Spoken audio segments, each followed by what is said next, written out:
যে কথাটা বলছিলাম সেটা হলো যে বাংলাদেশ একটা সকল সম্ভবের দেশ এবং সকল অসম্ভবের দেশ।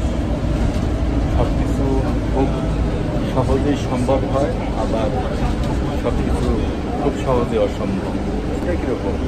ধরুন, আমরা যদি এই থেমস নদীর পাড়ে টাওয়ার অফ লন্ডনের পাশে একটা ফ্ল্যাটে আমরা যদি কেউ থাকতে চাই, কেউ মনে করি যে হারে আমি যদি লন্ডন শহরে টাওয়ার অফ লন্ডন ব্রিজের পাশে থাকতে পারতাম, তো সেটার জন্য থাকার জন্য যেটা দরকার সেটা হলো মাসে প্রায় 10 লক্ষ টাকা। যদি কেউ ভাড়া নিয়ে থাকতে চায় তাও মাসে 10 লক্ষ টাকা দরকার। আর এই 10 লক্ষ টাকা মাসে খরচ করার মতো অ্যাবিলিটি বাংলাদেশে 15 কোটি মানুষেরই নাই, এবং অনেকেরই আছে 10 টাকা খরচ করার মতো নাই।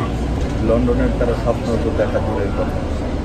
আবার দেখুন, খুব সহজেই তেমন কোনো যোগ্যতা এবং পজিশন ছাড়াই বাংলাদেশে প্রতি মাসে 10 লক্ষ টাকা খরচ করার মতো বহুত মানুষ আছে, এবং এই টাকা খরচ করে এই লন্ডনে তারা যদি মোস্ট এক্সপেন্সিভ একটা জায়গাও থাকতে চায় সেটাও তাদের পক্ষে সম্ভব।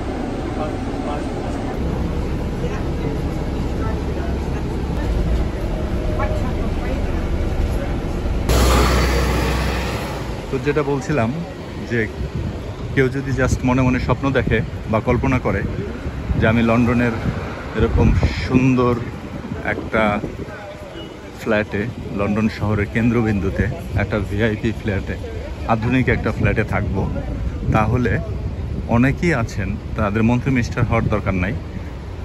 লেটস সে সিম্পল একজন একটা হাসপাতালের স্টোর কিপার, অথবা একটা হাসপাতালের একটা সেকশনের পরিচালক, অথবা বিআরটিএ তার একটা যে লাইসেন্স দেয়, অথবা পাসপোর্ট অফিসের একজন সিম্পল কর্মকর্তা।